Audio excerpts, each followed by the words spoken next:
Okay. My name is Judy Ann Farmer, and I wanted to welcome everybody to our KyNT3 budgeting and invoicing guidance, some financial guidance for districts. We're really excited to have a partnership this year with 6 school districts, and this is just our attempt to make this process of managing the money as easy as possible. So if you're joining us in another setting, I appreciate it a lot, and don't hesitate to chime in with questions. And if you're listening to the recording later and you have questions that we don't address, make sure that you reach out to me, and I'll follow up with everyone with that clarification as well.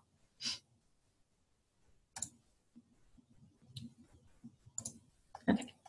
So who's who in the grant and with the financial arm of things. So my name is Judy Ann Farmer. Like I said, I'm the Kentucky site director.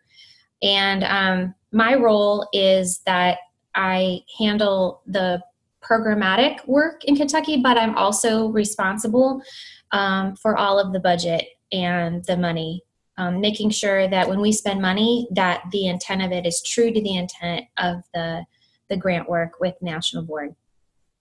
Our NT3 is a state partnership with the Education Professional Standards Board, the Kentucky Department of Education, and the Kentucky National Board Certified Teacher Network, who are in a contractual agreement with the National Board, who was awarded a U.S. Department of Education seed grant.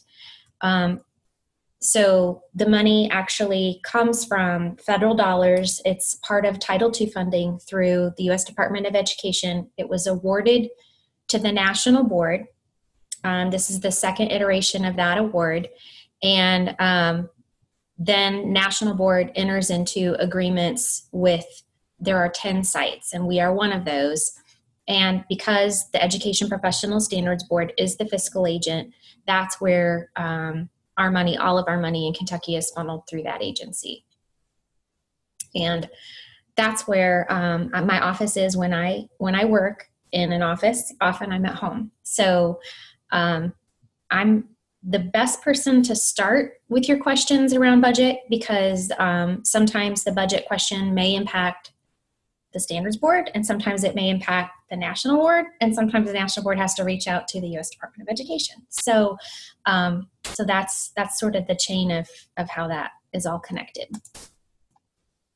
Some big ideas that we're going to talk about is the idea that this is an MOA. So each of you, with the exception of one district that's really close, Woodford is about to enter into their MOA. They were a late addition to their 6th district, and everyone else has an MOA agreement that's in place already between the Education Professional Standards Board and your school district. So we'll talk about that a little bit and some of the details in that we don't want to have overlooked. This grant is a reimbursement, so we'll talk about that in a little more detail and what that means. It's federal money, so that can impact some things at your end. Because it's federal money, there are federal and state rules because we're a state agency. So we'll talk about what that can look like and what that might mean, and a little bit more detail about the NT3 process, including how to invoice. All right. So with the exception of Woodford, who doesn't have an MOA start date yet, all of the spending, the start dates on the other 5 MOAs, the start date was July 1st of 2017. And because the agreements are for more than $50,000, the spending can't start until after that start date. So if you entered into any spending before July 1st, you cannot bill us for that because of the start date on the agreement. It can't be backdated. And all spending must be completed by the end date on the agreement, which they are all June 30th, 2018. You can invoice spending after June 30th for expenditures that happened on or before June 30th. So if you had an event on June 20th, but you don't actually have all of the bills paid and can invoice us until sometime in July, that's still fine. We know that that takes a while for all of that to happen. But you know, the actual spending of when things happen needs to happen on or before June 30th. There is no rollover. It's possible that National Board will get another award. They have an application in right now for another seed grant that would take us through as a state to 2020. If we get that funding, we have no idea what that will mean in terms of how much money each state will get, and in turn, what that would look like with our work in districts and how much money districts would get. That decision isn't up to me. So even if we had that, even if we get another award, there will not be rollover between the grant that we're in now and the grant that we would be starting in the future. So of course, we want people to spend it all the way down. But if we don't want you to buy $1,000 in Post-it notes. So trying to be thoughtful and keeping an eye on the spending so that we can make sure that we're using the money. Because it's an MOA, there's some actual contract language, and some of the contract language includes some details around invoice submission details. So there's a section that has the scope of work. It also, in the invoice section, it also says, prior to payment of any invoice, a monthly report shall be submitted to the EPSB's executive director. And if you want more details on that part, that's in the text on reporting. But I wanted to let you all know that when this agreement was written, at that time, we were doing monthly reports with National Board. National Board has since amended that and created a plan over the summer for 6-week reports. So once every 6 weeks, our schools and districts are submitting reports. And I talked with our executive director, and he is fine with the existing report that the schools and districts are expected to do. That reporting is done in a system called the extranet, which your improvement leads are getting support right now and learning how to use. They will have their first report is actually due next week. So I gave him some examples of those reports. He's completely fine with that being the report. We don't want extra work for anyone. So what I am recommending is that if you have an invoice that you need to submit, that you have your improvement lead print off the most recent reports for your schools and districts and include that when you send a printout of that. Include that with the email or mailing that has your invoice, and we'll flag that for Jimmy to show him what your most recent work is, and that you are in compliance with your reporting with National Board. So that part of that is just also ensuring that we're sharing the work with what we're learning that's working and not working. And that's part of the scope and sequence of the scope of the expectations, is making sure that districts are following those reporting guidelines. And this is just an assurance to Mr. Adams that you do. And he also likes to be aware of the good work that's going on and what we're learning so that he can spread that in his role as the agency director. It also mentions this idea of reporting in the, like I said, in the scope of services in section B. And that talks about it being a monthly report. What we're referring to there is the reports in the extranet.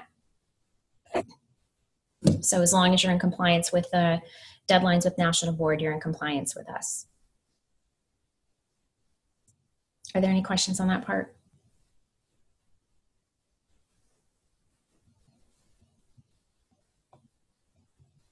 Okay.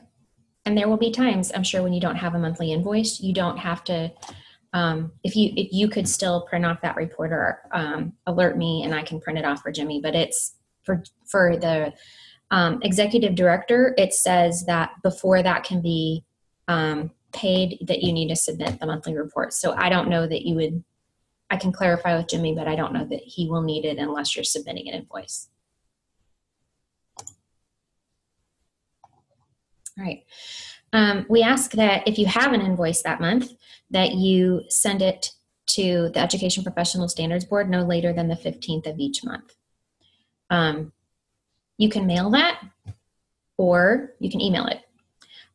In the MOA, I wanted to alert you that it says Ashley Abshire or Sherry Birnbach. Sherry retired in July. So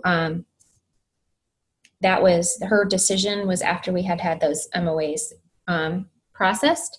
So don't send it to Sherry Birnbach. It would be helpful if you could copy me or send it to both Ashley and myself. Right. Everything is done by a reimbursement.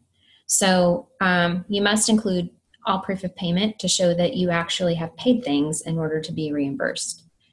Your district will invoice us, the Education Professional Standards Board, and then Education Professional Standards Board will reimburse you. And then the Education Professional Standards Board in our next month is reimbursed for reimbursing you.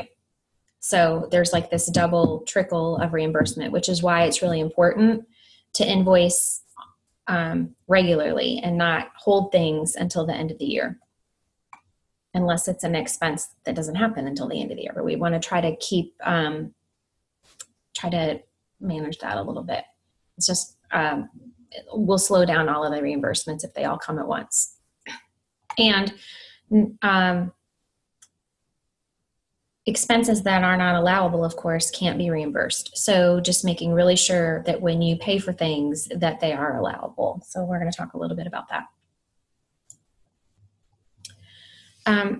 I know that this impacts my personal salary, and that that those of you that are in the districts that deal with title funds know a lot more about this than I do, but that fringe calculations are impacted by federal money. So if you're paying anyone, and I think everyone already did this when we created your budgets, but if you're paying anyone a stipend or portions of FTE, just make sure that you know that this is federal money. So that can impact how fringe is calculated. And because it's federal money, everything has to have itemized receipts. And I just want to be clear. I get so many meal reimbursements or that it's like a credit card receipt, but it's not an itemized receipt. This is something that I wanted to flag, that even if you know what an itemized receipt is, I guarantee you some of your employees don't. So just make sure that they understand there's a difference between an itemized receipt and the credit card slip that doesn't tell exactly what's been purchased. So I have a lot of teachers that submit meals to me and they don't get their money back. It happens all the time. And they said, but I gave you the itemized receipt. And I'm like, no, you gave me a receipt, but it's not an itemized receipt. So just make sure that you're really clear on that. I hate for people to not get paid back when they've paid money up front. So even if your district has a rule that you only do per diems, if you're submitting anything for travel, it still has to be itemized receipts. Things that are non-allowable. These things were all outlined, and your budgets, when they were approved, didn't include any of these non-allowable things, or they wouldn't have been approved. But to make it clear that if you decide to make a change in plans, or you were thinking, oh, hey, we could do that and it would count, that you need to be really careful. So ongoing program operations if it's not something that you can sustain, those kind of things are not allowable. Information sessions for recruiting. So for recruiting candidates, we can't pay candidates fees or pay for a candidate support program. We can't pay a completion bonus. If somebody finishes the process, we can't give them a bonus for doing it. Recognition celebrations and events. That's another one that often, so for example, we have a big state celebration every year to celebrate all of the NBCTs. I can't pay for that. I have to find other people to pay for that money because the U.S. Department of Ed will not allow us to pay for any kind of celebration or events, which it's not listed here, but Lobbying is another thing we can't pay for. So if your teachers are going to talk to legislators or something, that's another red flag. Attending conferences without a clear connection to the driver diagram and or without impact beyond an individual participant. So if you have somebody going to learn something, the expectation is that they will spread that when they get back and that it's connected to the work of this grant and your plans and your driver diagram. And your improvement leads are going to be the people that are going to need to, they'll have to have this understanding about the programmatic part and what a lot of these things, you're going to have a communication with the person that's planning the learning to know for sure that they they're in compliance with this. So when you are, because this is done through a reimbursement, I went through some federal rules in an old training that I'd had with National Board when we started this. So part of this is gonna feel a little redundant, and I apologize, but I just thought it'd be helpful if they were each separated. So if you were billing for personnel, you need to include the name and a time and effort report. So, and you can actually combine fringe and personnel cost. You don't have to separate them out. If you can separate them if that's how you do it, or you can have them together. But a time and effort report would be, I'm going to give an example that, let's say you have you're paying a percentage of someone's salary, either as their district sponsor or the improvement lead. And so they actually need to complete the work before you can, and you have to pay them for doing that before you can bill for it. So you could, at the end of the month, say that this person worked 3 days doing the grant work, and you're billing for 3 days of their time, and this is how much 3 days is. So you'd have to have some kind of a timesheet or a memo stating they worked 3 days, 3 full days, and these are the days, and that kind of thing. And the easiest thing to do, I have found, because I have to submit time and effort reports for people, is to put that on the person, to say that, you know, I need you to keep track of this on the front end so that when you're doing work for this, that you have that in your system.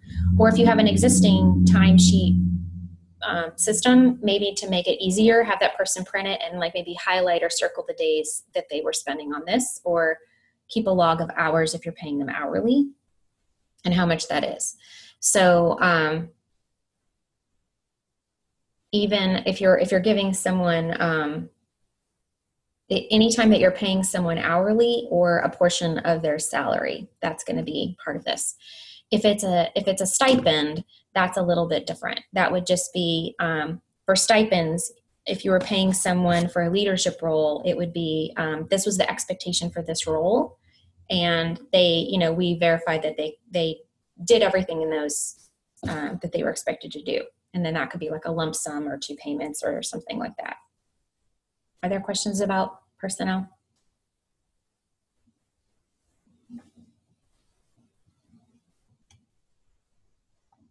You can also, if it's easier for you, like my school district, they invoice quarterly for my salary instead of every month. If you prefer to do that, I'm fine with that, if you have anyone like that.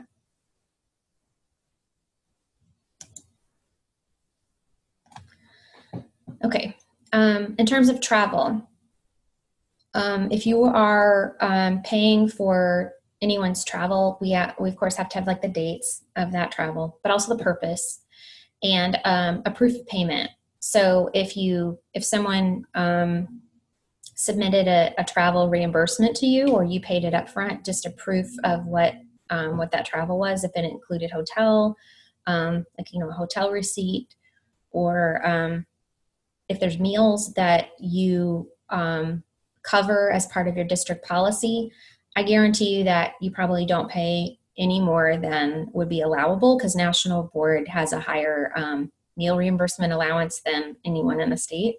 So I have to work within what the Standards Board says is my policy. So there, I think it's $8 for breakfast, but I have to have an itemized receipt. So I can get reimbursed up to $8 for breakfast with an itemized receipt. So if your district had a policy that you paid, I don't know, $9 for lunch, you would be in keeping with whatever your district policy is to reimburse that person, but you would also have to have a receipt. And that person, there's a reason for us, travel to reimburse meals if it's standards board, I have to stay overnight. And if you have something where if that person's like out of the district or something, that's fine as long as there's a reason for that. It's really, meals are a little bit tricky, and we'll talk about that in a little bit. But if that's part of that person's travel, then it's a pretty easy thing if you've got a receipt. Mileage. People aren't used to this one. We have to have proof of mileage. So you can print off MapQuest to verify that. I prefer, what's easiest for me when I do it, but you can do anything you want. I think the easiest thing to do is distance between cities. It's a program online, and you just I would type in like Lexington, Kentucky and Louisville, Kentucky, if I were traveling between those two cities. And it's a one-page thing, and it gives me the mileage from city to city. I don't have to worry about the exact address, and it doesn't print off all the directions. It can be a one-page document, and it gives me the miles. Sometimes those miles are a little more, and sometimes they're a little less, but it averages out, and it's really easy. So that can be another way to verify mileage if you don't want to deal with MapQuest or exact addresses. The mileage rate, that's up to you, but I think you probably use the state rate, and the federal rate is even higher, but we use the state rate at the standards board. Any questions on travel? If anyone does airfare, that's there's things that we can't pay. Like we can't pay like upgrades or like any kind of fancy seating or anything standard like that. So, I forgot to mention, there is also a limit if you pay tips for anything, and we can't pay more than 20% for tips. They can pay more, but they'll only get reimbursed 20%, and I did forget to include that.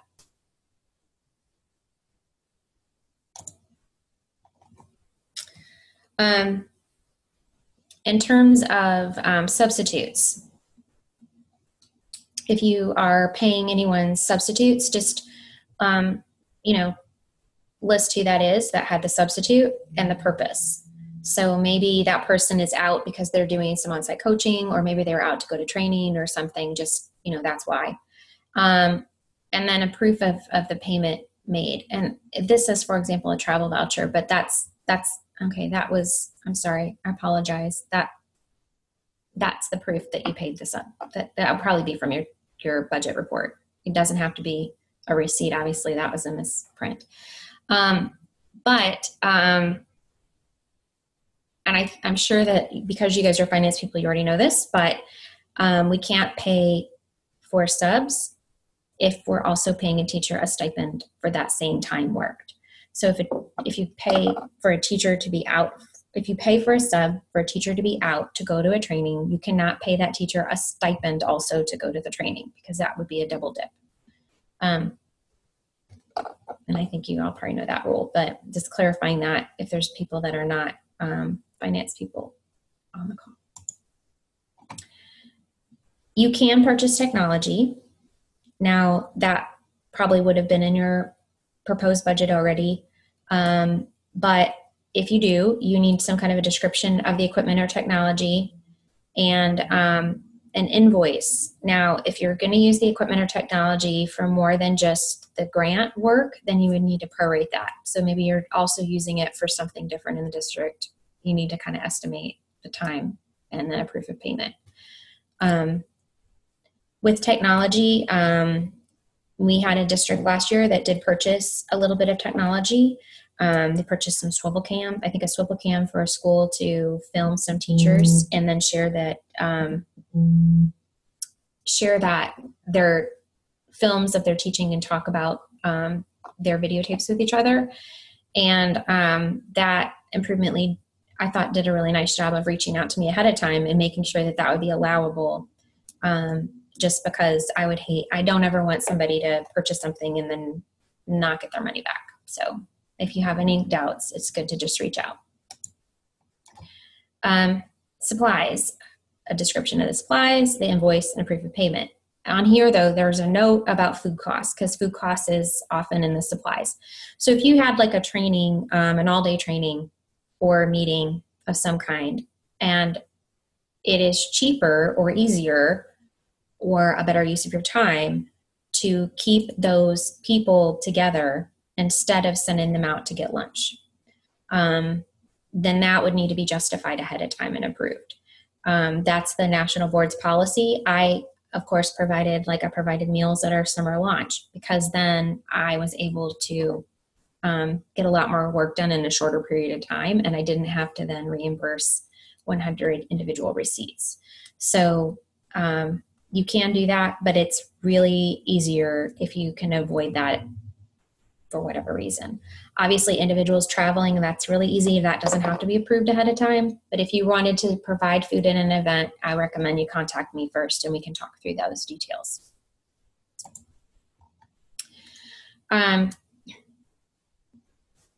If you enter into any contractual work, you would need to include a copy of an agreement and, of course, your invoice and proof of payment.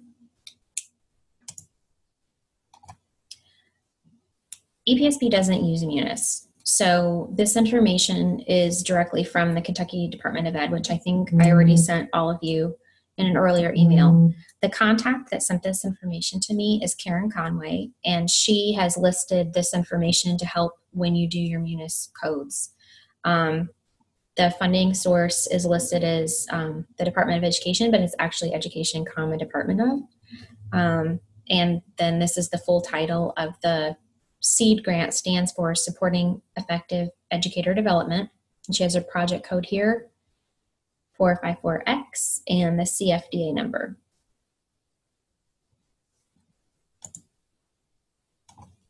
Okay. So every year, EPSB has to report the demographics of anyone who receives funding through us for Title VI.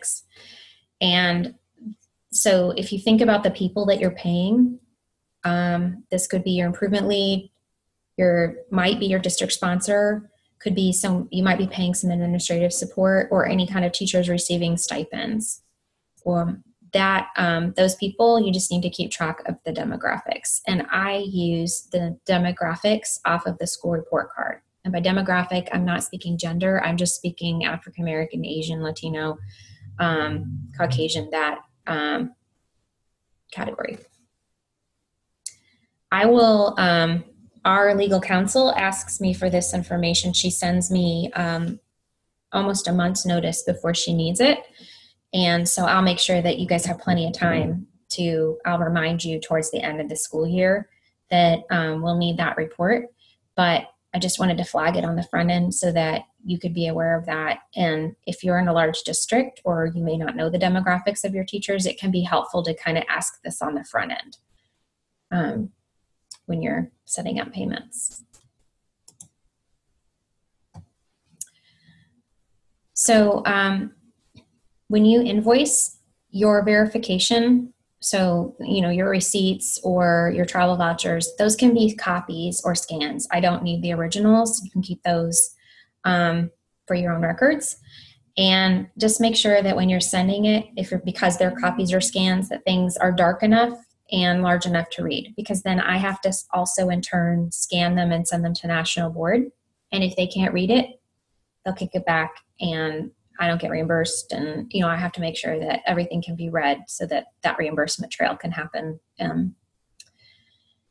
When on your budget spreadsheet, when you had an approved budget, I emailed an Excel workbook, and one of the tabs in the workbook is an invoicing tab. And on that invoicing tab, there's an invoice template that we all use throughout this grant to keep those invoices common and easier to read for National Board on their end. I can do a screen share in a little bit and walk you through what that looks like. On mine, I copy that tab I have one for every month because I submit an invoice every month. You may not end up submitting an invoice every month, but I keep that copied so that I always have a digital copy of that invoice on my file too. And just make more tabs. All right, so I know that this invoice will look different than what you're probably used to doing as a district. So I'm going to talk you through a few ideas. I included a sample from an approved budget. So this is a section of an approved budget. The part that's in bold where it says capitalize on expertise of MBCTs by tapping them for instructional and policy leadership roles, that part in bold is considered an activity. You don't have to do any kind of a modification to your budget if you're keeping the spending around that activity within the $7,000. So those items underneath the activity are my cost categories, or are ways I'm going to do the work of the activity that I'm predicting I'm going to do the work. So for example, I have $2,000 for stipends for professional learning for NBCTs.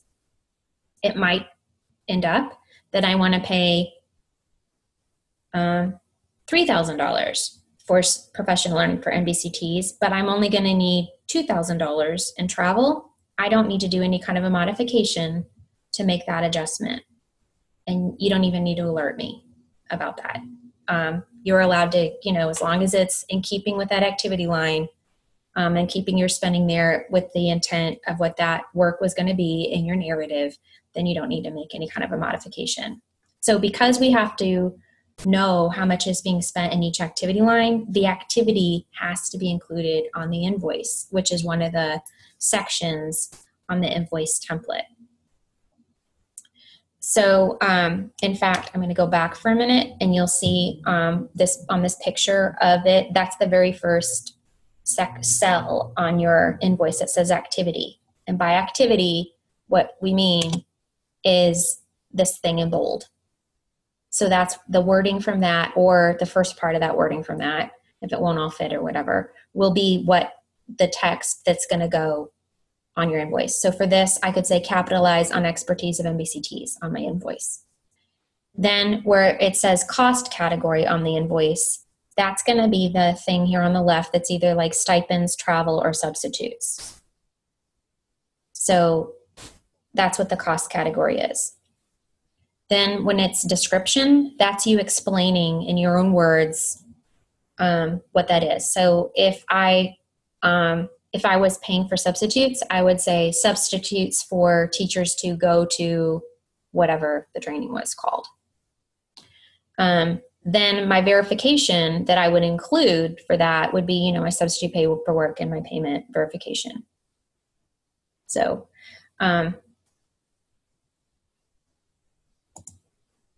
some helpful tips. Whenever you engage in any kind of travel, just make sure that people know ahead of time in writing what some of these differences are between your district rules and the rules of this grant. Because even if you tell them 100 times, just make sure you have it in writing so that when they question, why aren't you paying me back? Or maybe you decide to pay them back in the district, but you want to make sure that you're reimbursed by the grant too. So just make sure that people know ahead of time in writing how these rules are different and why. I recommend, and I'm going to show this part to you, but I have a spreadsheet where I keep track of, I have another tab that I've created within that budget workbook that's my actual expenses, and I keep track of my expenses by activity so that I know all the time exactly how much money I have left in each of those activity lines, because that's the way I have to categorize my spending. And I actually have drop-down menus for those activities and for the cost categories so that it's just a matter of choosing them and I don't have to type those in. You can then copy and paste from your actual expenses workbook into your invoice. And then that's easy to create then with the exact wording that's on your, in the actual expenses tab. So I can help you with that or give you some help or make a template for you with your activity lines if that would be helpful. I know many of you are probably more savvy with Excel than I am, but I'm happy to do it because I have a template that I've been using for a few years that works well for me. And to just ask if you're not sure. If you decide that you want to make a modification, it's an easy process to go through. And we realize with this project that just like with teaching, you can't know everything. You can't write your lesson plans before the first day of school. You wrote these budgets before you really engaged in this work. And when you get in there, you might realize that you need to move your money around between activities differently, which you can do with a modification. You can even add activities on a modification, but it has to be approved before you start spending those different modifications. And that approval goes to me first and for the modification. And then it goes, if I approve it after a conversation with you all, then I move it on to National Board and they have to approve it too. That one-page form is real easy to fill out and I can actually help your district complete it if you need one. You know, if you want to go down that road, I can send that to you when it's time. And then I have my email here if you need any help, and I think all of you already had it because I sent the invitation. I'm going to also, while you all are thinking if you have any questions or need any clarification, I'm going to exit out of the PowerPoint and pull up my budget spreadsheet so that I can show you a little bit more about the details I was talking about in those tabs. So if you have any questions, feel free to type them in the chat box or unmute yourself.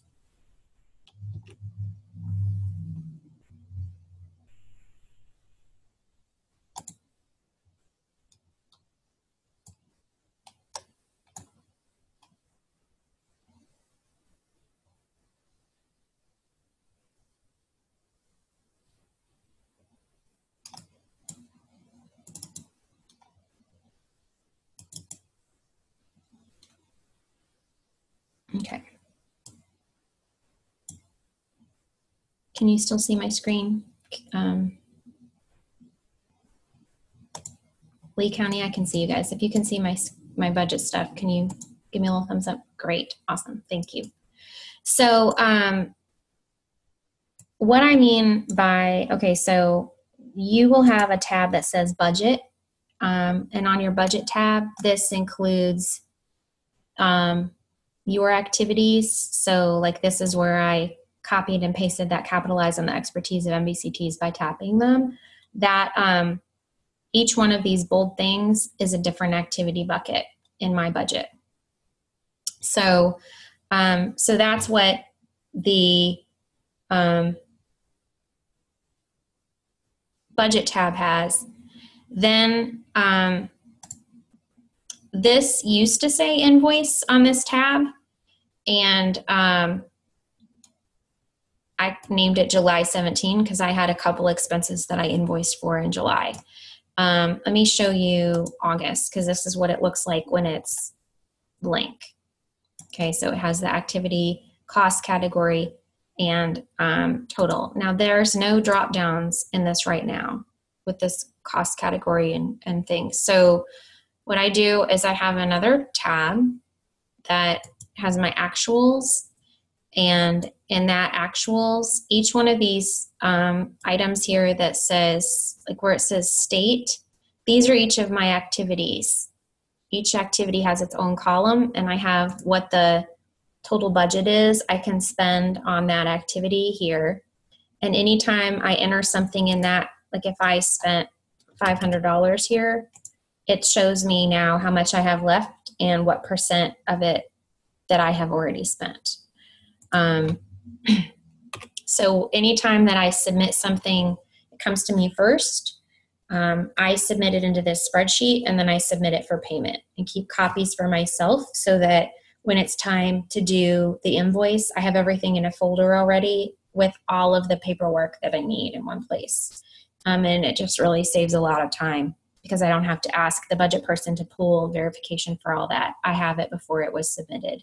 So that there might be a way to use a process similar to that on your end to help. So as you can see, like I have each one of your districts here with each of your activity lines, the way they're written at this point. already in my spreadsheet.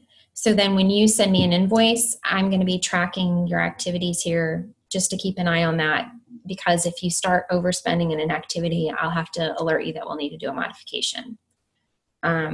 So I have to keep track of it here too. Does that help? All right. Are there any questions?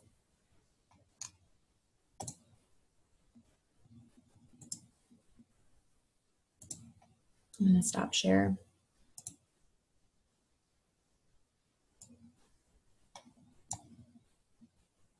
No questions at all?